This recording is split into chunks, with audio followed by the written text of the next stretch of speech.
pupunta ka ng Singapore, ito yung mga dapat mong malaman. Unang-una, meron din po silang Singapore Arrival Card. Ito po ay pwedeng ihalin tulad sa e-arrival card ng Pilipinas. Number 2, kung kayo po ay may layover 5 hours pataas, pwede kayong rumampa rito. At ang pang number 3, medyo mainit sa Singapore, kaya kailangan po meron kayong baong sunscreen. At ang pwede kong i-recommend sa inyo, ang sunscreen mula sa Mibsumin na available po sa Ideal Beauty Deals. Dito po yan sa UAE. Number 4, libre po ang pag-iikot sa buong Changi Airport. Gamitin mo lahat ng kailang shuttle bus. At ang pang number 5, para hindi ka mabigatan sa paglabas mo, humanap ka na may pinakamalapit na baggage storage. Number 6, i-download mo ang mga application na yan para nang sa ganun madali po ang inyong pagpunta kung saan location. Number 7, maraming tumatanggap ng card pero kailangan meron ka rin konting cash. Ganon. Number 8, kayo ay magdala ng payong at pamaypay at syempre bottled water kung kayo po ay mauuhawin dahil mainit dito sa Singapore. Pero kung laging sumasakit ang tiyan mo,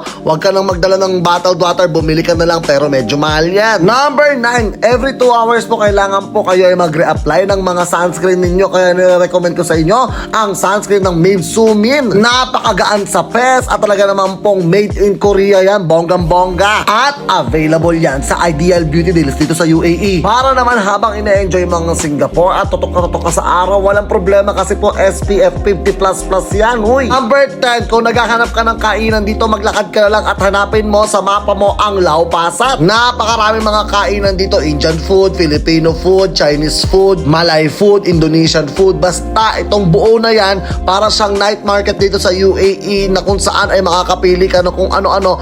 At para sa akin mura naman talaga siya at abot kaya. At eto nga yung kinain ko rito, hindi ko alam yung pangalan niyan pero promise, ang sarap niyan. Sa sobrang sarap niyan, nakadalawa talaga ako niyan. If I'm not mistaken, $6 ata yan, Singaporean dollar. Kita mo naman, nakadalawa ako. At syempre, pwede ka nang bumalik sa iyong airport para sa iyong flight papunta ng iba't iba pang bansa. Meron lang kasi kung 9 hours, na mamasyal sa Singapore, kaya hindi na ako nakapamasyal ng bongga.